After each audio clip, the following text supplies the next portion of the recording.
마지막 손님이 떠난 고깃집의 불판 위로 붉었던 숯이 하얀 재를 덮었으며 서서히 죽어가고 있었습니다.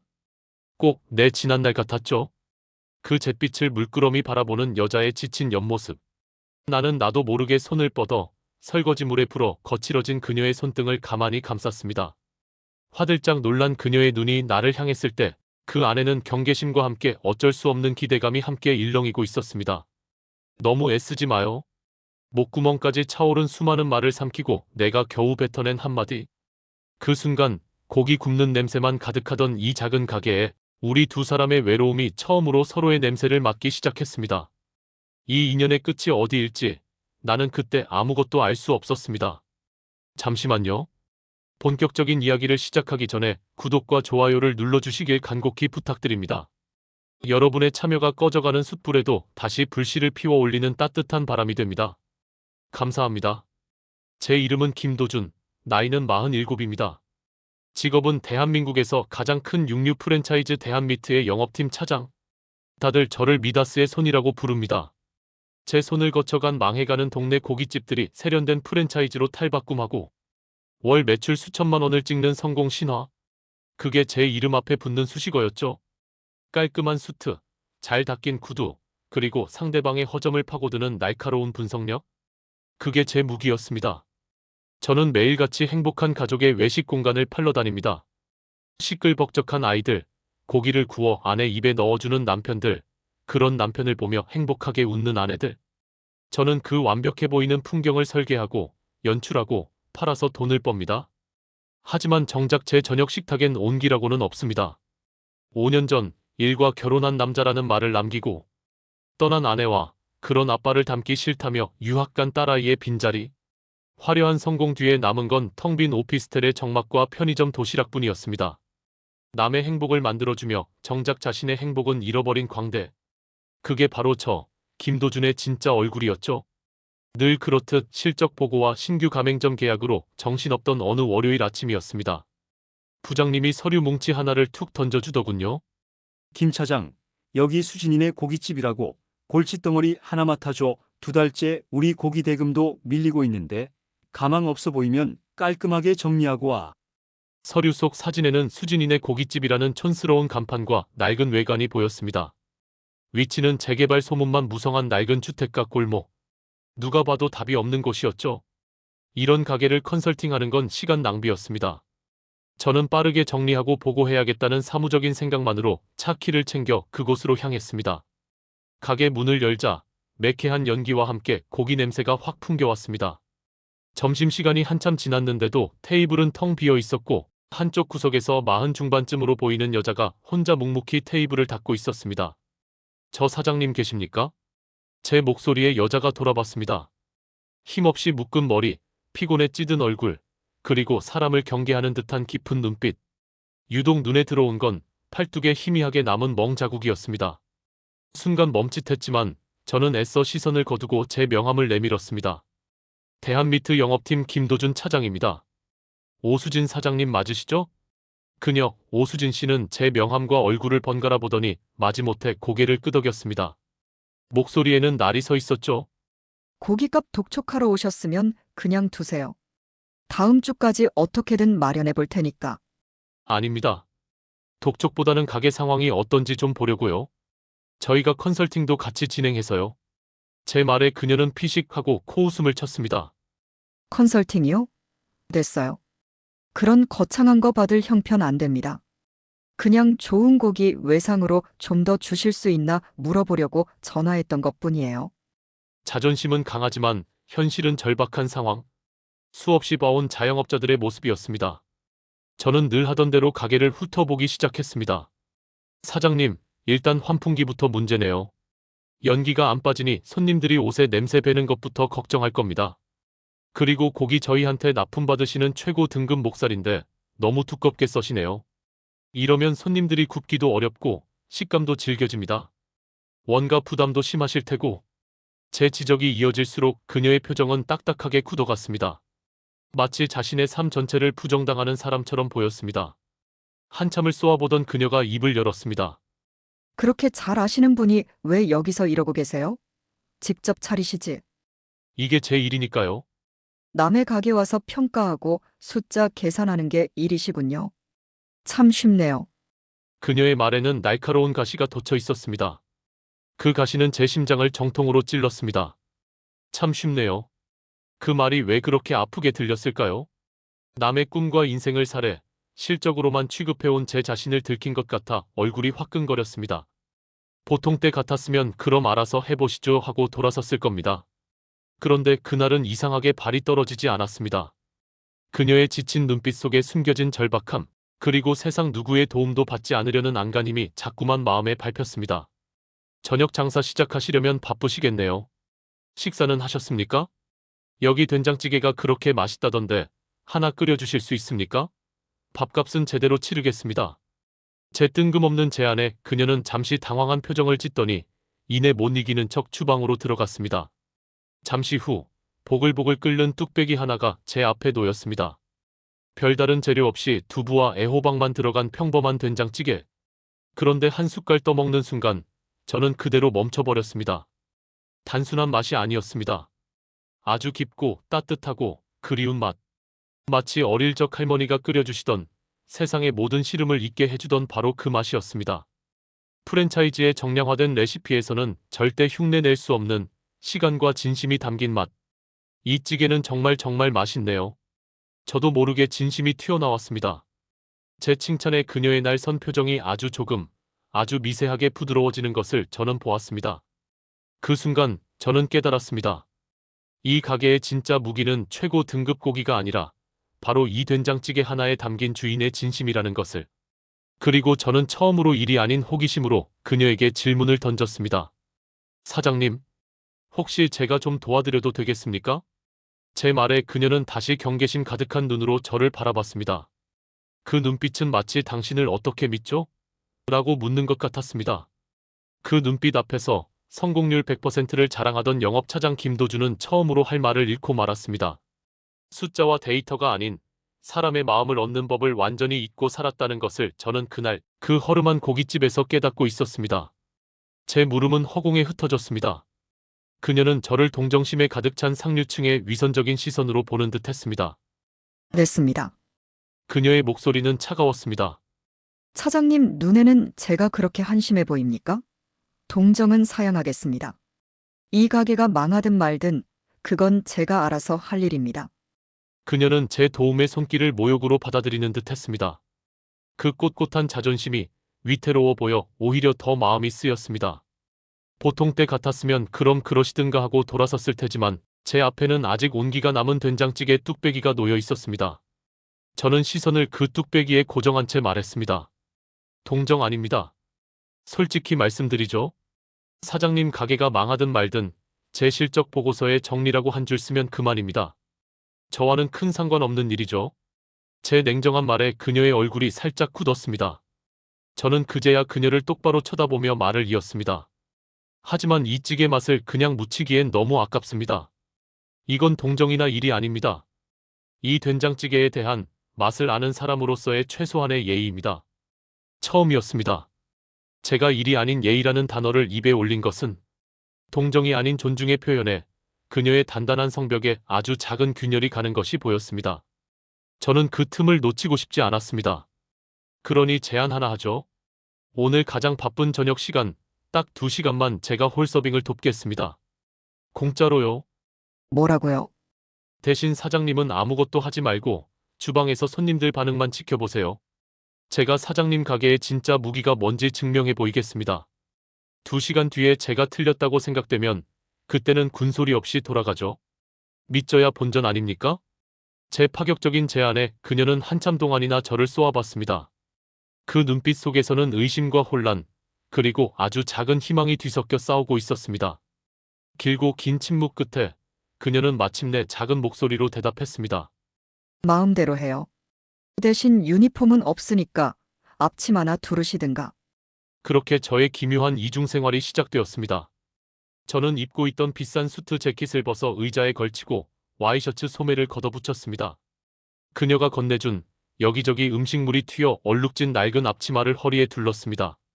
그 순간 대한미트의 김도준 차장은 사라지고 수진이네 고깃집의 임시 직원이 되었습니다. 저녁 7시. 약속처럼 손님들이 하나둘 들어오기 시작했습니다. 저는 평소 하던 대로, 하지만 완전히 다른 방식으로 손님을 맞았습니다. 어서 오십시오. 수진이네 고깃집입니다. 두 분이세요? 가장 좋은 자리로 모시겠습니다. 제 우렁찬 목소리에 텅 빈 가게의 공기가 처음으로 활기차게 움직였습니다. 주방 안쪽에서 저를 지켜보는 그녀의 놀란 시선이 느껴졌습니다. 저는 손님들에게 메뉴판을 건네며 자연스럽게 말을 걸었습니다. 손님, 저희 가게 처음이시죠? 그럼 제가 오늘 딱 좋은 조합으로 추천해 드릴게요. 저희 집은 목살도 기가 막히지만 사실 진짜 주인공은 된장찌개거든요. 자, 도준이 세트 한번 드셔보세요. 얇게 썬 특목살 2인분의 마약 된장찌개, 거기에 제가 서비스로 계란찜까지 하나 해드릴게요. 제멋대로 세트 메뉴까지 만들어 파는 저를 보며 그녀의 얼굴은 하얗게 질려가는 듯 했습니다. 하지만 손님들의 반응은 폭발적이었습니다. 제 현란한 설명에 고개를 끄덕이며 주문을 했고, 제가 직접 불판 온도를 맞춰가며 고기를 구워주자 감탄을 연발했습니다. 그리고 마침내 된장찌개가 나갔을 때 여기저기서 이야, 이거 진짜네? 하는 소리가 터져 나왔습니다. 2시간의 피크타임 동안 가게의 6개 테이블은 손님으로 꽉 찼다가 비워지기를 반복했습니다. 저는 땀으로 흠뻑 젖었지만 이상하게도 피곤하지 않았습니다. 오히려 심장이 뛰고 있었죠. 숫자와 보고서로만 보던 매출이 아니라 손님들의 만족스러운 얼굴과 맛있다는 칭찬 한마디가 주는 원초적인 희열. 저는 제가 잊고 살았던 장사의 즐거움을 남의 가게에서 되찾고 있었습니다. 밤 9시를 넘기자 거세던 손님들의 발길이 뜸해졌습니다. 아직 몇몇 테이블에서 술잔을 기울이는 손님들이 남아 있었지만 가장 큰 전쟁은 끝난 뒤였습니다. 한숨 돌리고 있을 때 우리 둘 사이에는 어색한 침묵이 흘렀습니다. 그녀는 설거지를 하며 아무 말도 하지 않았고 저는 묵묵히 빈 테이블을 닦았습니다. 오늘 하루 매출은 평소의 3배를 훌쩍 넘겼지만 저는 그 얘기를 꺼내지 않았습니다. 대신 앞치마를 풀어 단정하게 개어놓고 의자에 걸어두었던 재킷을 입었습니다. 내일 또 오겠습니다. 짧은 한마디를 남기고 저는 가게를 나섰습니다. 뒤에서 어떤 표정으로 저를 보고 있는지 돌아보지 않았습니다. 다만 그날 밤 제 오피스텔에서 마시는 위스키는 유난히 쓰게 느껴졌습니다.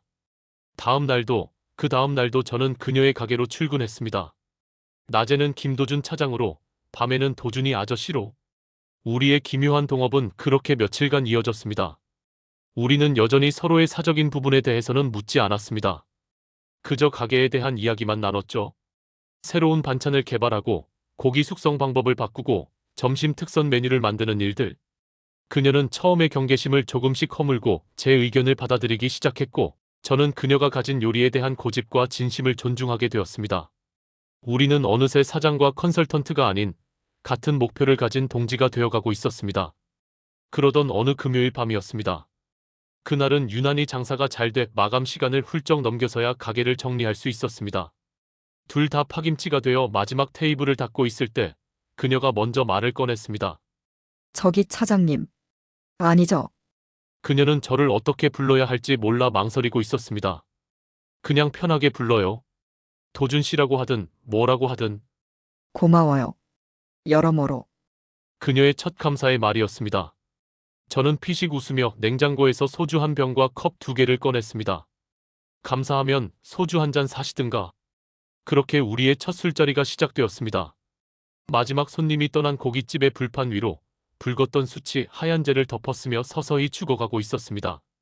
꼭 내 지난날 같았죠? 그 잿빛을 물끄러미 바라보는 여자의 지친 옆모습. 나는 나도 모르게 손을 뻗어 설거지물에 불어 거칠어진 그녀의 손등을 가만히 감쌌습니다. 화들짝 놀란 그녀의 눈이 나를 향했을 때 그 안에는 경계심과 함께 어쩔 수 없는 기대감이 함께 일렁이고 있었습니다. 너무 애쓰지 마요. 목구멍까지 차오른 수많은 말을 삼키고 내가 겨우 뱉어낸 한마디. 그녀는 대답 대신 소주잔을 채웠고 우리는 말없이 몇 잔을 더 주고받았습니다. 술 기운이 돌자 그녀가 처음으로 자신의 이야기를 아주 조금 꺼내놓았습니다. 누군가에게 기대는 게 뭔지 잊어버렸어요. 아니, 기대는 게 더 무서워요. 내 힘으로 일어서지 않으면 또다시 무너질까봐. 그녀의 목소리는 담담했지만 그 속에는 칼에 베인 듯한 깊은 상처가 느껴졌습니다. 저는 더 이상 묻지 않았습니다. 대신 그녀의 빈 잔을 채워주며 말했죠. 여긴 이제 혼자 서 있는 가게가 아닙니다. 그 말에 그녀의 눈가에 아주 잠시 물기가 어리는 것을 보았습니다. 그 눈물을 감추려는 듯 그녀는 고개를 숙여 술잔을 비웠습니다. 그날 밤 우리는 더 이상 말을 잇지 않았지만 침묵 속에서 서로의 상처와 외로움을 어렴풋이 느끼고 있었습니다. 그리고 저는 어쩌면 내가 되살리고 있는 것이 이 작은 가게만이 아닐지도 모른다는 생각을 처음으로 하게 되었습니다. 어쩌면 나 자신을 되살리고 있는 것인지도. 며칠 뒤 사건은 예고 없이 터졌습니다. 저녁 장사가 한창이던 시간 육중한 체격의 남자가 술에 잔뜩 취해 가게 문을 거칠게 열고 들어왔습니다. 오수진, 너 여기서 이딴 짓 하고 있었어? 내가 우스워? 남자의 고함 소리에 가게 안의 모든 시선이 집중되었습니다. 그를 본 오수진 씨의 얼굴은 새하얗게 질려 그 자리에 얼어붙고 말았습니다. 저는 직감했습니다. 저 남자가 바로 그녀가 두려워하는 과거라는 것을. 남자는 비틀거리며 그녀에게 다가가 팔목을 거칠게 잡아챘습니다. 당장 안 나와? 남들 앞에서 웃음 팔면서 장사하니까 좋아? 이년아. 그 순간 오수진 씨의 눈에 떠오른 공포를 저는 보았습니다. 그건 단순한 놀람이 아니라 영혼까지 파괴된 자의 체념이었습니다. 그녀의 몸이 가늘게 떨리기 시작했습니다. 제 안에 무언가가 뚝 하고 끊어지는 소리가 났습니다. 저는 손님에게 서빙하던 집게를 내려놓고 그들에게 다가갔습니다. 그리고 남자의 손목을 잡아 그녀에게서 떼어냈습니다. 제 행동은 본능적이었습니다. 손님, 영업 방해입니다. 여기서 이러시면 곤란합니다. 제 목소리는 얼음장처럼 차가웠습니다. 남자가 저를 아래 위로 훑어보며 비웃었습니다. 뭐야, 이 새끼는 너희의 새 서방이라도 되냐? 그때였습니다. 얼어붙어 있던 오수진 씨가 제 팔을 다급하게 붙잡았습니다. 그녀의 목소리는 거의 비명에 가까웠습니다. 상관하지 마세요. 제발 그냥 두세요. 저를 말리는 그녀의 눈빛은 저를 걱정하는 것이 아니었습니다. 제가 다칠까봐, 그래서 상황이 더 악화될까봐 두려워하는 것이었습니다. 그 순간 그녀의 지난 세월이 어땠을지 머릿속에 그려지며 참을 수 없는 분노가 치밀어 올랐습니다. 저는 그녀의 손을 꼭 잡고 남자를 똑바로 마주 보았습니다. 사장님 일에 상관할 자격 저한테는 있습니다. 그러니까 손님이 꺼져주시죠. 그날 밤 가게 문을 일찍 닫았습니다. 난동을 부리던 남자는 결국 다른 손님들의 신고로 출동한 경찰에 의해 쫓겨났지만 가게에 남은 것은 깨진 접시와 싸늘한 정적, 그리고 오수진 씨의 절망뿐이었습니다. 그녀는 주방 구석에 웅크리고 앉아 무릎에 얼굴을 묻은 채 미동도 하지 않았습니다. 저는 묵묵히 깨진 유리 조각을 쓸어 담고 엉망이 된 홀을 정리했습니다. 어떤 위로의 말도 지금 그녀에게는 들리지 않을 것 같았습니다. 한참의 시간이 흐른 뒤 제가 외투를 챙겨 입고 조용히 가게를 나서려 할 때였습니다. 등 뒤에서 아주 작은 목소리가 저를 붙잡았습니다. 가지 마요. 저는 걸음을 멈추고 천천히 돌아보았습니다. 그녀가 고개를 들고 붉게 충혈된 눈으로 저를 보고 있었습니다. 그 눈빛은 도와달라는 구조 신호였습니다. 오늘 밤은 혼자 있기 무서워요. 저는 아무 말 없이 그녀에게 다가갔습니다. 그리고 웅크리고 있는 그녀의 어깨를 감싸 조심스럽게 일으켜 세웠습니다. 그녀는 기다렸다는 듯 내 품에 얼굴을 묻고 아이처럼 서럽게 울기 시작했습니다. 저는 가만히 그녀의 등을 토닥여 주었습니다. 뜨거운 눈물이 제 셔츠를 적셔왔지만 이상하게도 차갑지 않았습니다. 수많은 밤을 혼자서 삼켰을 그녀의 울음소리가 텅 빈 가게를 가득 채웠습니다. 그날 밤 우리는 상사와 고객도 동업자도 아니었습니다. 그저 세상의 폭력 앞에 상처 입은 한 여자와 그 여자를 지켜주고 싶은 한 남자일 뿐이었습니다. 그녀의 울음은 한참이나 이어졌습니다. 켜켜이 쌓아두었던 지난 세월의 서름이 단단했던 둑을 무너뜨리고 쏟아져 나오는 듯 했습니다. 저는 아무 말 없이 그저 아이를 다독이는 아비처럼, 아니 길 잃은 새를 품에 안은 늙은 나무처럼 가만히 그녀의 등을 쓸어주었습니다. 체온이 닿은 등을 통해 그녀가 겪어왔을 외로움과 공포의 무게가 고스란히 제게로 전해져 오는 듯 했습니다. 한참의 시간이 흐르고 마침내 울음을 그친 그녀는 기력이 다했는지 제 품에 기댄 채 가만히 숨을 골랐습니다. 저는 그녀를 부축해 가게 안작은 쪽방으로 데려갔습니다. 그녀가 잠시 쉴 때 쓰던 낡은 간이 침대가 놓인 곳이었죠. 그녀를 침대에 조심스럽게 눕히고 제 재킷을 벗어 덮어주었습니다. 좀 자요? 오늘은 내가 여기 있을 테니까. 그녀는 불안한 아이 같은 눈으로 저를 올려다봤습니다. 저는 그 눈을 마주하며 나직이 말했습니다. 아무데도 안 갑니다. 걱정 말고 그냥 좀 자요. 그제야 그녀는 안심한 듯 천천히 눈을 감았습니다. 금세 옅은 잠에 빠져드는 그녀의 얼굴 위로 가게 밖 가로등 불빛이 희미하게 스며들었습니다. 땀과 눈물에 젖은 머리카락, 가늘게 떨리는 속눈썹, 그리고 아직 채 가시지 않은 슬픔의 흔적들. 저는 그 얼굴을 한참 동안이나 물끄러미 내려다보았습니다. 그리고 결심했습니다. 이 여자가 다시는 혼자 울게 두지 않겠다고. 이 여자의 밤을 내가 지켜주겠다고. 저는 쪽방을 나와 홀의 의자에 앉아 밤을 지새웠습니다. 쏟아지는 잠을 쫓기 위해 몇 번이고 찬물로 세수를 했습니다.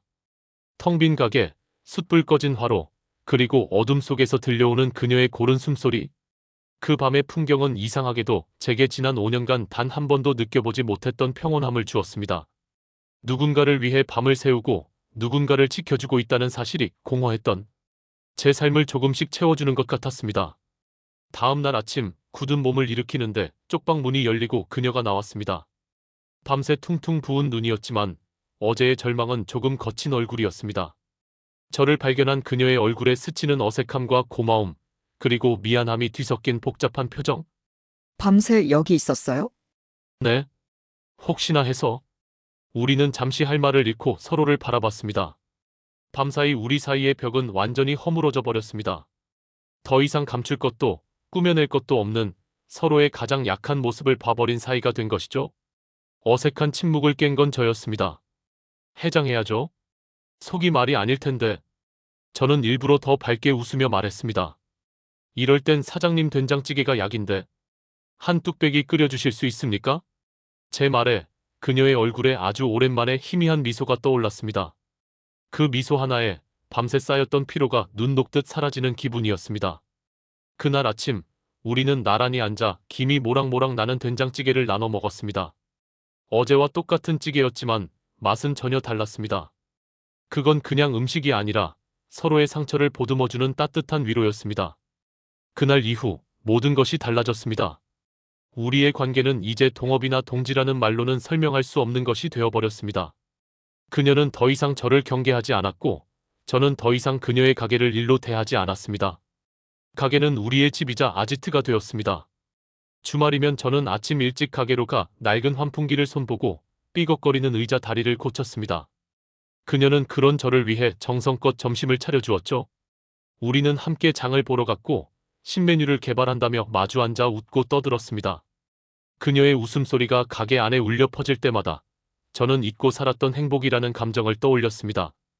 가게 매출은 거짓말처럼 매일 최고 기록을 경신했습니다. 수진이네 고깃집은 더 이상 골목의 골칫덩어리가 아닌 줄 서서 먹는 맛집으로 변해가고 있었습니다. 하지만 행복은 늘 짧은 꿈처럼 찾아오는 모양입니다. 잔인한 현실은 제가 가장 행복하다고 느낀 바로 그 순간에 어김없이 제 뒷덜미를 잡아챘습니다. 회사에서 걸려온 부장님의 전화 한 통이 제가 쌓아 올린 모든 것을 무너뜨리기 시작했습니다. 김 차장, 그 수진이네 말이야. 어떻게 돼가? 아직도 정리 못했어? 아, 부장님. 그 가게는 지금 정상화 단계에 있습니다. 매출도 많이 올랐고 가능성이. 됐고, 부장님은 제 말을 차갑게 끊었습니다. 가능성 같은 소리 집어치워. 본사에서 최종 결정 났어. 그 골목 상권 전체 재개발 건으로 우리 프랜차이즈 직영 1호점을 거기 내기로 했다. 수진이네, 거기가 위치가 딱이야. 순간 머리를 망치로 얻어맞은 듯 멍해졌습니다. 아무 말도 할 수가 없었습니다. 그러니까 김 차장이 이번 주까지 깔끔하게 마무리해. 가게 비우라고 최종 통보하고 권리금이나 보상금 문제 시끄럽지 않게 잘 처리하라고. 알았지? 이번 것만 잘 처리하면 자네 부장 승진도 문제 없어. 전화는 끊겼지만 저는 한참 동안이나 수화기를 내려놓지 못했습니다. 세상이 무너져 내리는 것 같았습니다. 내가 한 일은 결국 무엇이었나? 죽어가는 가게를 살려놓은 것이 아니라 도살장에 끌려갈 소를 보기 좋게 살찌운 것에 불과했나? 그녀에게 희망을 심어준 것이 아니라 더 깊은 절망의 구렁텅이로 밀어넣기 위한 기만이었나? 그리고 그 잔인한 칼날을 내 손으로 직접 꽂아야 한다는 사실. 그날 밤 저는 시체처럼 무거운 발걸음으로 그녀의 가게를 찾아갔습니다. 가게 안에서 그녀는 콧노래를 부르며 새로 들여놓을 그릇들을 정리하고 있었습니다. 그 어느 때보다 행복해 보이는 얼굴이었습니다. 저를 발견한 그녀가 환하게 웃으며 다가왔습니다. 도준 씨, 어서 와요.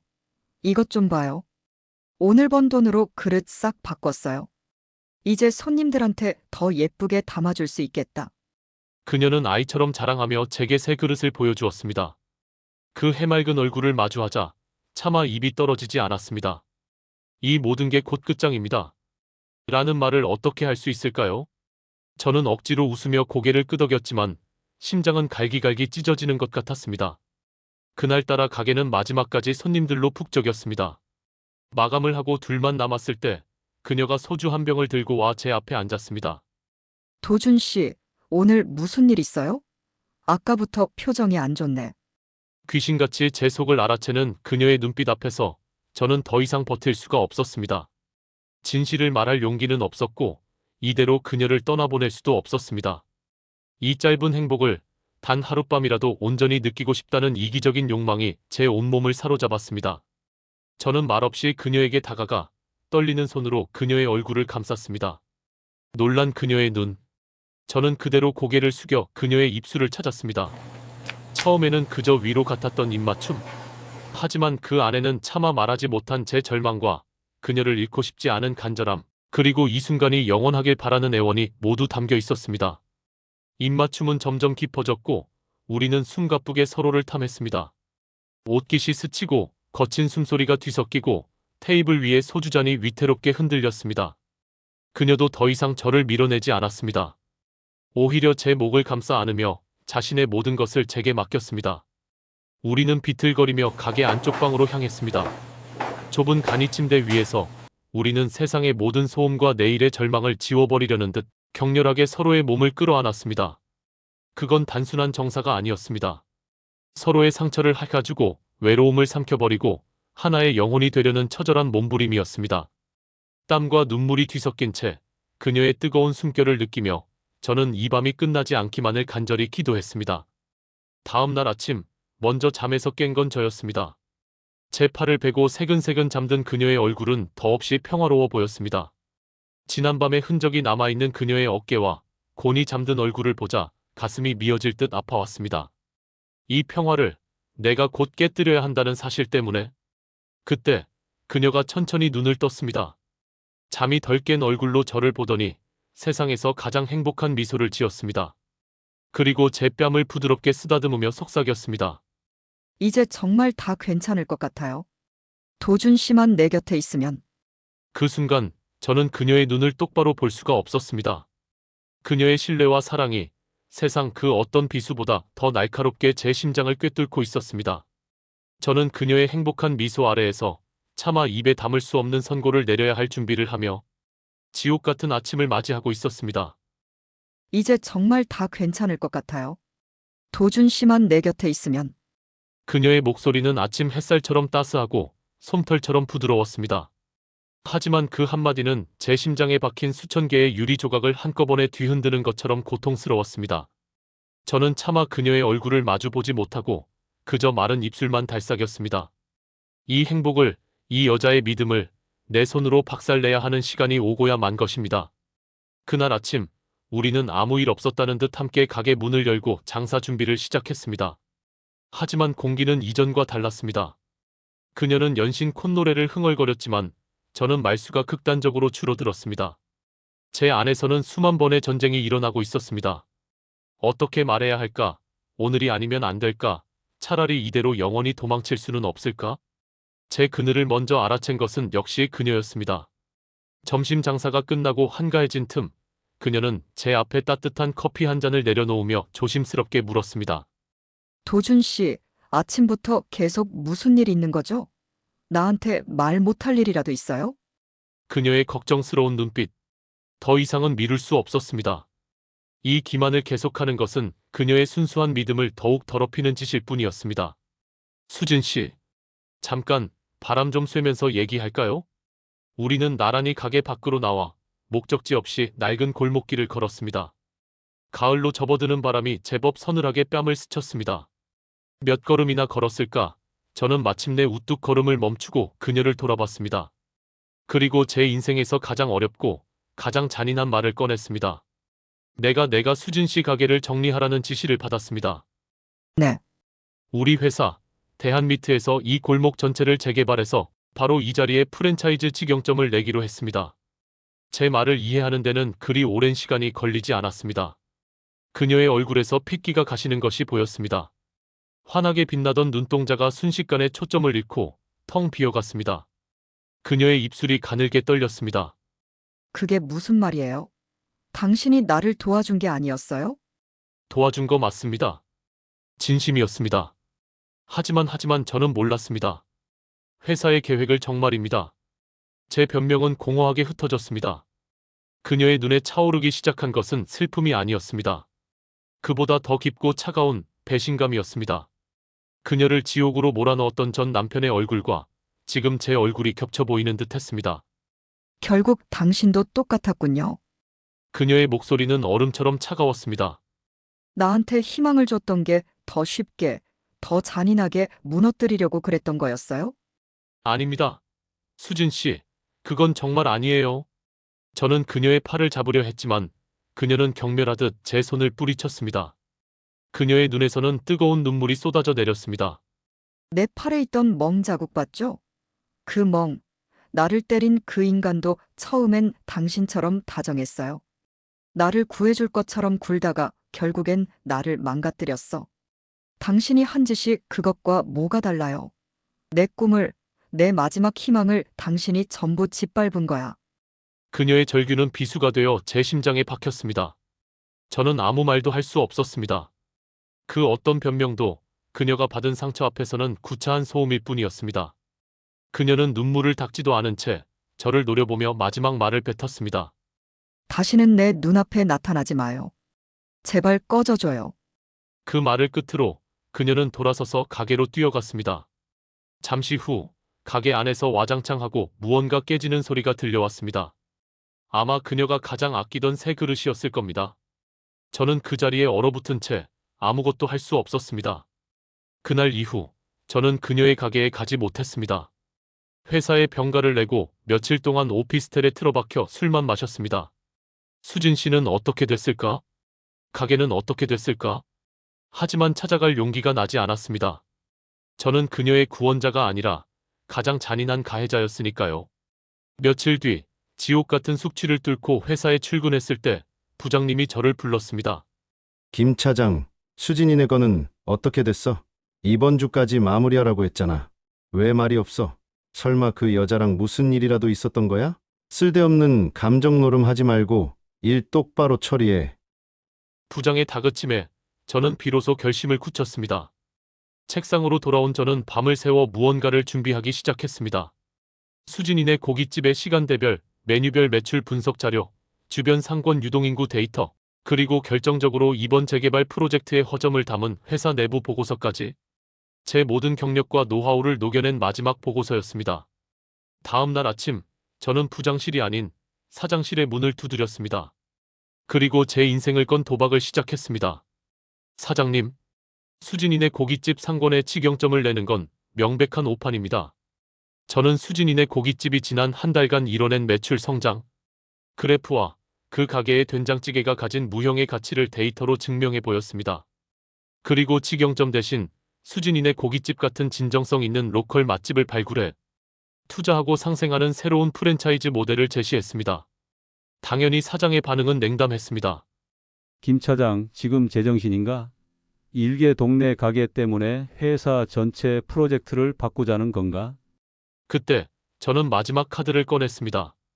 제 책상 위에 있던 사직서를 그의 앞에 내려놓았습니다. 저는 오늘부로 퇴사하겠습니다. 하지만 만약 회사가 이 재개발을 강행한다면 저는 가만히 있지 않을 겁니다. 뭐라고? 회사가 영세 상인을 어떻게 짓밟는지 그 모든 과정을 언론에 제보하겠습니다. 대한민국 1등 프랜차이즈의 두 얼굴이라는 제목, 꽤 구미가 당기지 않습니까? 여기 그 증거 자료도 전부 가지고 있습니다. 제 손에 들린 USB를 본 사장의 얼굴이 굳어졌습니다. 저는 제 모든 것을 걸었습니다.